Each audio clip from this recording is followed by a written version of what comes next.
Okay? It's always going to happen. Tom Scott is an anti-capitalist? Is he or is he not? Don't worry, I'm going to start restreaming his stream on Twitch on a burner, see how he likes that copyright.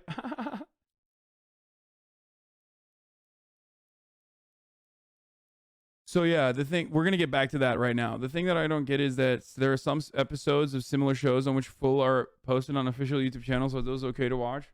No, because it is all entirely reliant on, it is entirely dependent on whether the owner of the copyright chooses to enforce it or not.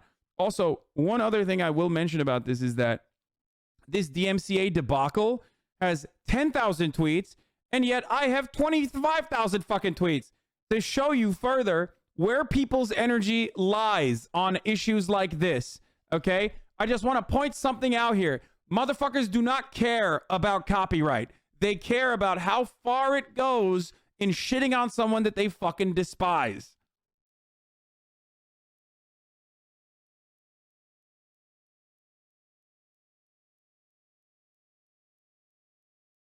Okay?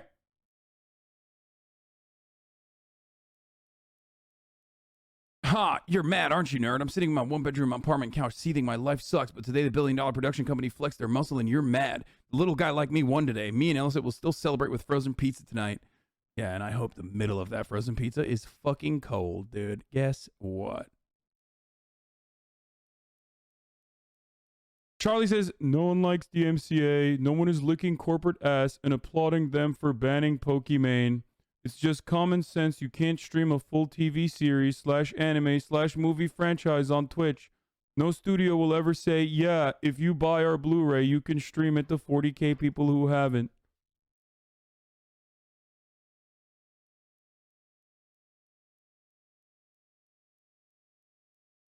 It's fucking common sense.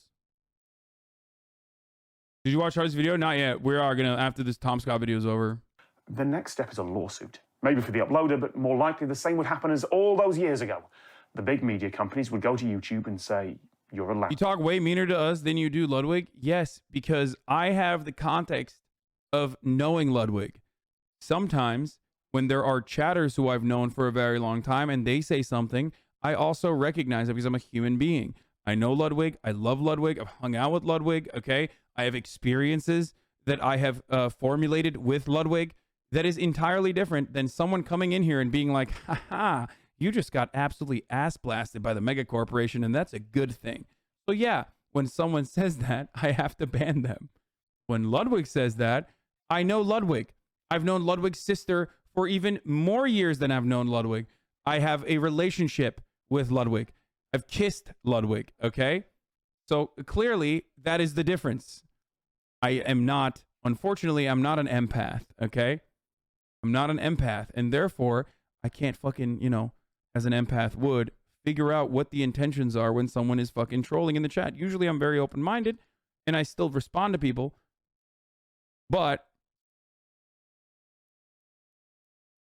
you know, if you're behaving in a way that is consistent with like all these other fucking pieces of shit on the internet, and I can't tell if you're trolling or not because I haven't seen your name enough times pop up in the fucking chat, then I might ban you and be mean to you. Allowing this to happen. You're making money off this. We're going to sue you out of existence. Sadly, it's not about what's fair or what's just. It's about the arrangement that YouTube and the big media companies have come to.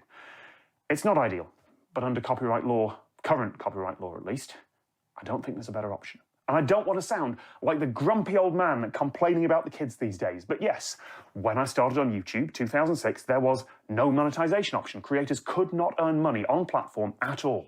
And that was fine because it was a miracle that someone was offering to do the incredibly expensive and difficult job of hosting video for free. One of the reasons there aren't any serious competitors to YouTube is that it is ruinously expensive to run a video hosting site. You either have to be a subscription service or one of the world's largest advertising firms. A lot of folks, particularly younger people who have only joined YouTube in the last couple of years, have a different baseline for this. They think that they have the right to upload long compilations of their favorite videos with maybe a few words spoken between each clip and make loads of money from it, that is something that they are entitled to do, and that any copyright owners who complain are censoring them and putting in false claims. Yeah. Okay, yes, I am the grumpy old man complaining about the kids. But under the current copyright system, those kids are legally in the wrong. Maybe not morally, that's a different question, but legally, they are. Yes. Yes. But they're not morally in the wrong, so who cares, is my take, usually, in this sort of circumstance.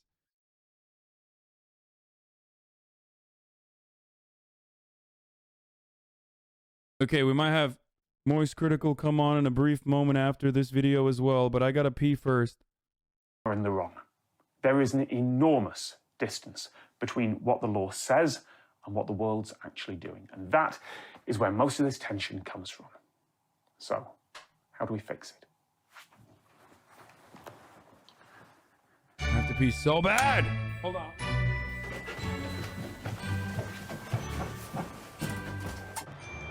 We need three things. We need to update copyright law. We need a good small claims court for copyright, and we need to shorten how long copyright lasts. So first, updating the law. This is a big goal, but the entirety of international copyright law needs to be rewritten to reflect what's fair in today's world. Everyone will have a different opinion of what that is. I'm actually fairly conservative on it. I'm not convinced that we should massively widen the definition of fair use, because every bit of freedom you give to individual creators also makes it easier for big companies to rip them off. But I'm not going to say where the line should be drawn. It is a job for consultation and conversation where everyone is at the table, not just the big publishers. And if completely rewriting international law seems unlikely, then it's still possible to push for changes. In 1990, one article by one judge swayed opinion among the US legal community and helped change the most important factor of fair use from whether it was commercial to whether it was transformative. It is entirely possible that new publications like that could help improve things. The judge's conclusion in that article also makes an excellent point. There should not be a clear and unambiguous definition of fair use, what he calls a bright line standard, unless we have a good standard. And we don't have one. The border of fair use has to be messy, because people and creativity are messy. True! Sorry.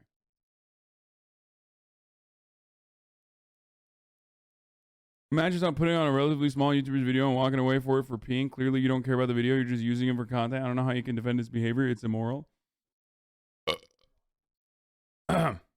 So if fair use is going to be messy, and if it... Look, I care more about the content that you're watching more than anything else, okay? I care more about that than monetization strategies. I care more about that than fucking making money. I care more about that than anything else. If that wasn't the case, Ludwig wouldn't be making fun of me when he saw my fucking contract that I have with Twitch. One of the immediate examples of that is that I straight up personally only run 1 minute of ads at the top of the hour. I'm not going to run it right now. I already ran it. Like, because why? Because I think it cucks the fucking content if it's 7 minutes of fucking ads an hour. Okay? And it cucks the content if I'm constantly doing fucking sponsored streams rather than speaking my fucking mind. That's why my primary mode of monetization is subscriptions. Okay? So, yes, of course I could pause the fucking video when I go pee. Okay? I could just go, I could do this. I could just do this and wait while I'm going out to pee and pause the video. But that cucks the content. You are not going to enjoy that. Okay? So that's why I have to take these fucking precautions and continue streaming while I'm peeing. Okay? It's for you. It doesn't do anything to me. I don't give a fuck. It is for you. So stop complaining. It will inevitably lead to conflict. Let's make resolving that conflict quick, fair, and accessible. This is already starting to happen in the United States, but badly. The UK has one of the world's friendliest copyright regimes for individual creators. We have the Intellectual Property Enterprise Court, which is mainly based here at the Royal Courts of Justice in London, and it's a specific court to deal with cases about copyrights and patents and trademarks. And that court has a small claims track. If you're an individual photographer or video maker, you can do the research, file the right forms, follow the right procedures, and issue a claim as a litigant in person, which is the fancy British term for without a lawyer. I've done it because a major company ripped off one of my videos. This court is designed to be more friendly for individuals. The procedures are more relaxed. It's almost like mediation rather than a court, except that if all negotiations fail, then there is a judge issuing a legal order at the end of it. It is stressful. It is hard work. You need to get all the details right. You should probably get a lawyer if you're going to do it. But if your job is basically reading hundreds of pages of nerdy detail and summarizing it into something the world can understand, then yeah, it can be done. It is really nerve-wracking. Like most of the people who walk into the admin building of one of the biggest courts in the country without a lawyer to try and file a claim, they don't have the best grip on reality, but all of them think they do. And there I was, walking in, no lawyer, thinking I had a case, thinking I had a grip on reality. Statistically, the odds weren't in my favor, but I filed successfully. And the company settled with me. They paid me to drop the claim because they were in the wrong. And they knew they were in the wrong, and they knew I could actually get it to a judge in exchange for a bit of work and a court fee of just over £100. That's awesome. There is a plan to do something like that in the United States. Maybe that's why he thinks that, like, some copyright is not bad, which, again, kind of goes along with what I have said as well, which is that, like, copyright that is there to protect smaller content creators from larger content creators stealing their shit is it's good. A good thing. That is, if it wasn't a good thing, that's not what the fucking mega corporations would use when they're justifying why they do it. For example, famous case Napster v fucking Metallica, okay? When they were making arguments at the behest of tiny artists, but it was for fucking Metallica.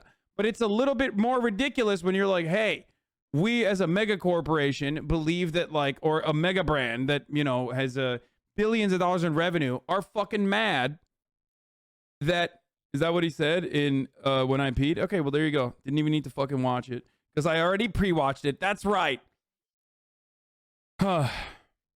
Anyway. But as I was saying, it's like, that's just fucking how it is. This is the reason why big corporations don't. It's like when the Republican Party that is advocating for mega corporations and the billionaires and the wealthy turn around and say, we are out here defending small business owners. And some of you dumbasses hear that out and go, yeah, that's right. They are defending small business owners. And that's precisely what is happening when you fucking, advocate for big DMCA and the long dick of the law and the corporate oligopoly structure that basically determines what constitutes fair use and what the copyright laws are. Let's continue. At the time of recording, the Copyright Alternative in Small Claims Enforcement Act, the CASE Act, is passing through government. Unfortunately, it has massive flaws. Using the new small claims track is voluntary for both parties, which means that if you want to sue a big company, that company can just choose to opt out and require you to take the expensive path.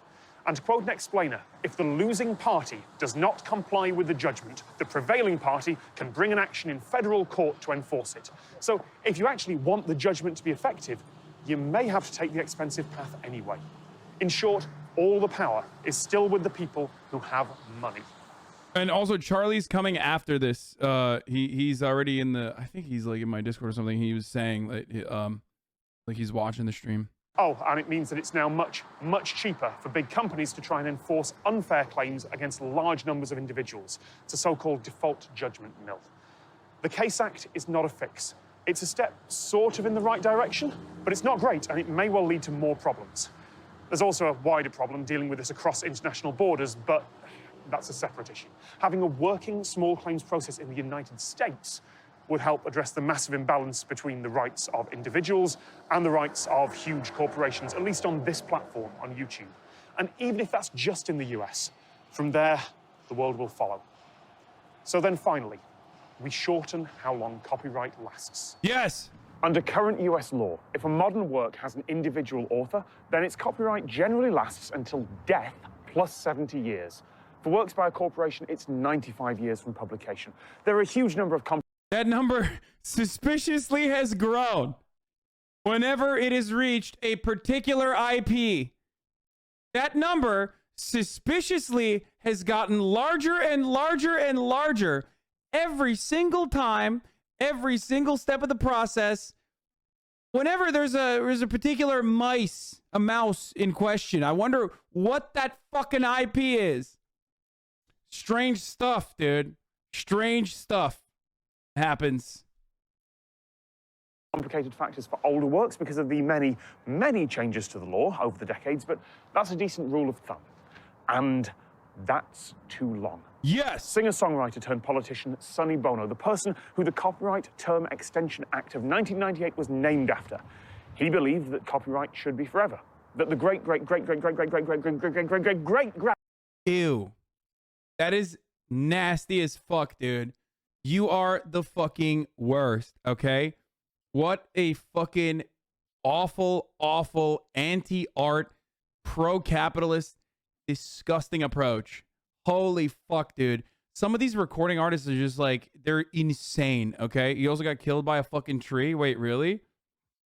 Grandchildren of Shakespeare should still be able to charge licensing fees for adapting Shakespeare's work, or more likely, those rights would have been sold to a corporation at some point, and Shakespeare Intellectual Property Limited would now be able to collect license fees into eternity.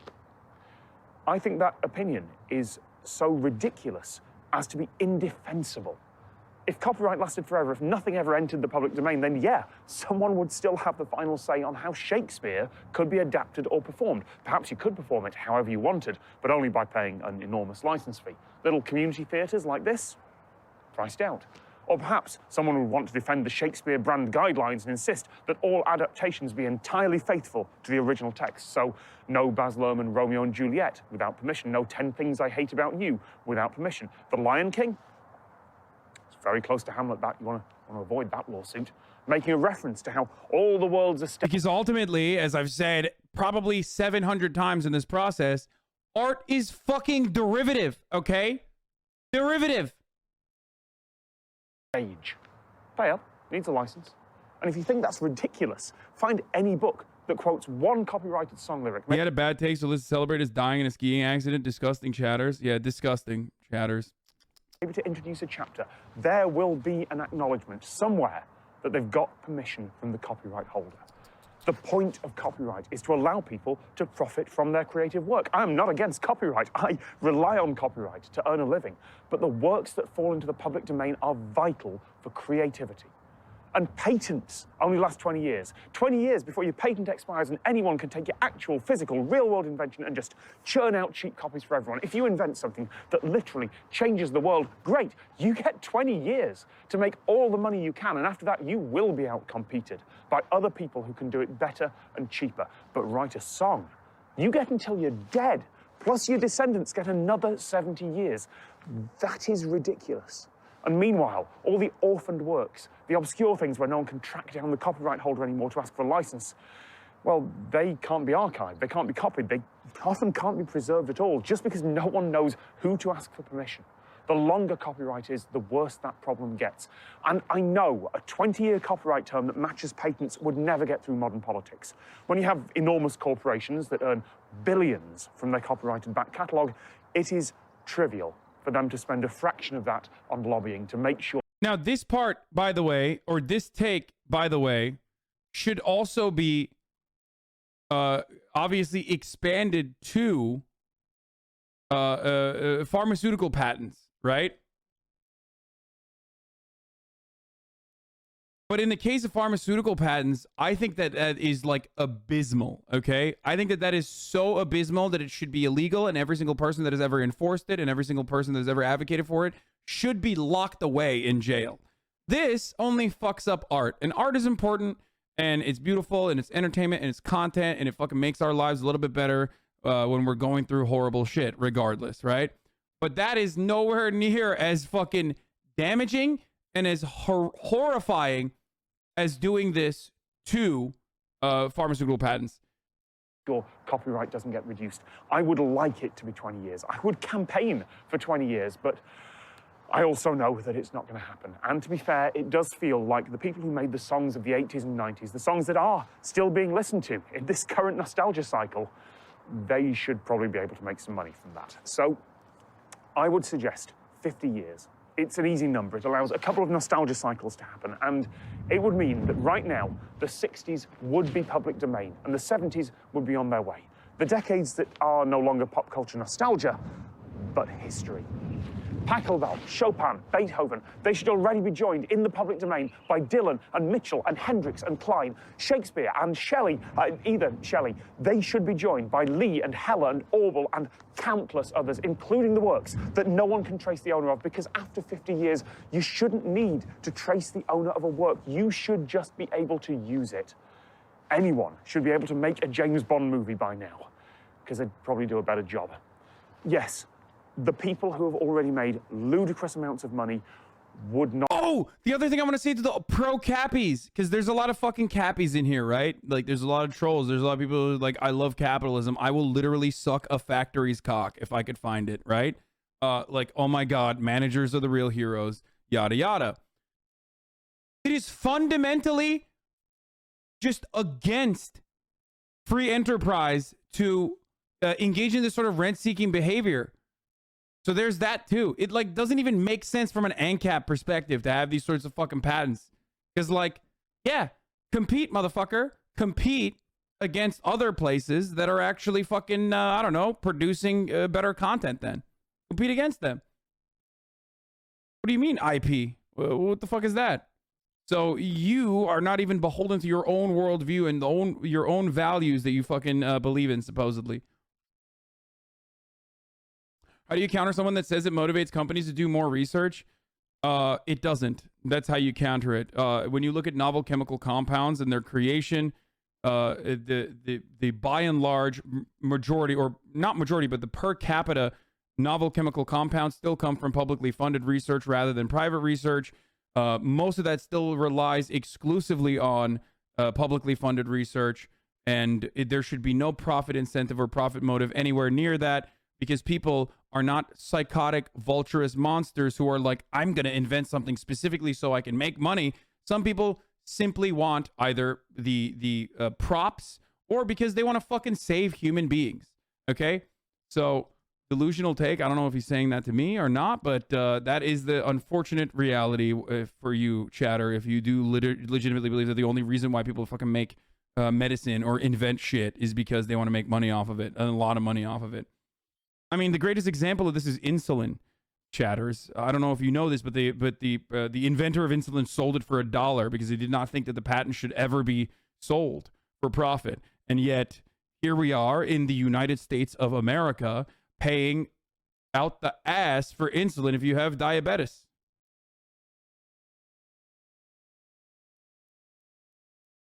The unfortunate reality is that capitalism is the way of the land. Okay? No matter which way you cut it, we live under a global capitalist organization of the economy. And because of that, it impacts the way we see ourselves. It impacts the way we interact with one another.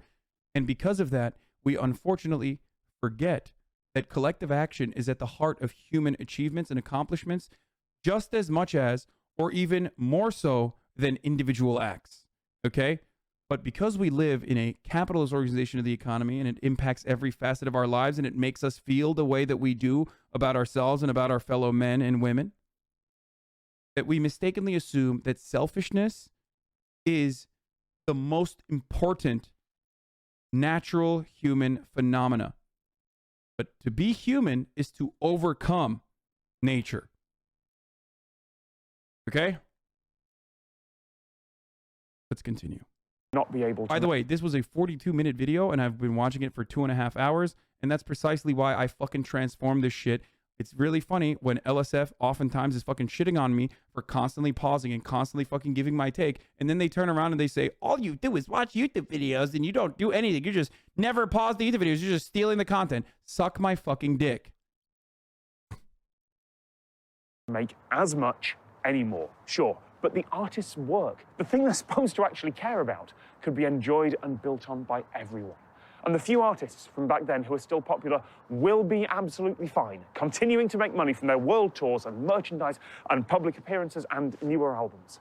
And an entire new generation would get exposed to music and writing and art that might otherwise be forgotten about. A shorter copyright term would badly affect perhaps a few hundred people in the world, the folks who created one hit song, or one incredible book that is still bringing them money decades later, and who are now relying on that money as their only source of income. It's not many people, but yes, the very, very, very few who fit into that category, it'll suck for them. If royalties were their pension scheme, I mean, that's bad financial planning, but if they were thinking the one song they made in '64 will get them through their retirement, yeah, it's going to be a shock. I do not believe that that's a strong enough argument to justify locking up all that creativity, all that potential for the entire world for that long. No one's going to stop creating because they only get 50 years or 20 years copyright. Songwriters and authors and filmmakers and choreographers and YouTube creators, we make things because we can, because we have ideas and we want to show them to the world, not because we're thinking that our grandchildren might one day have a chance of getting a trickle of money from some future copyright license. So when I say that YouTube's copyright system isn't broken, I mean it. It's a reasonable patch, a bit of duct tape, holding together a system that's somehow still just about working despite being completely unsuited for the modern world.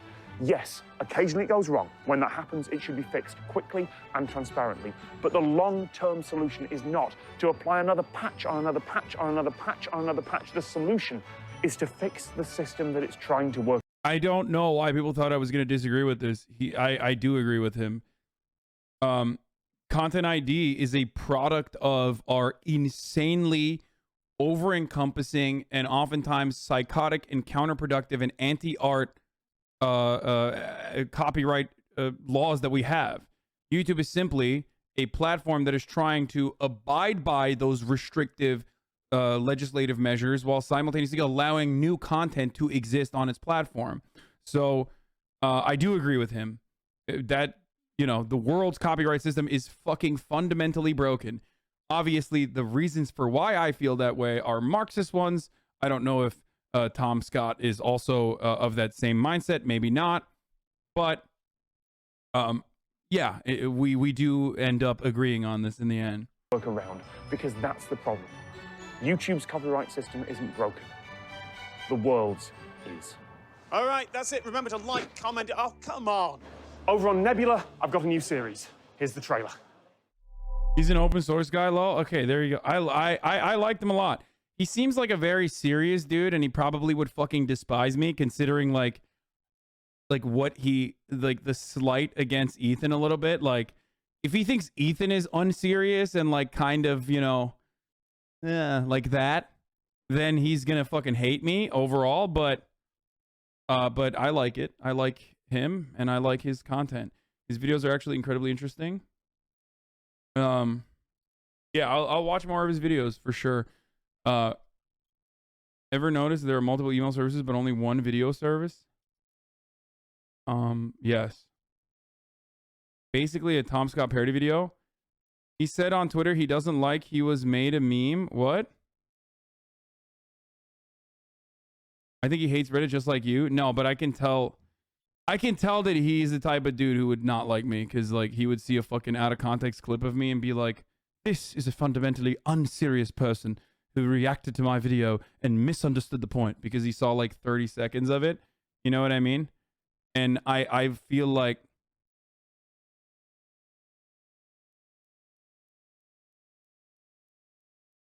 Tom Scott got mad they made this parody video of him. Oh, so I am right.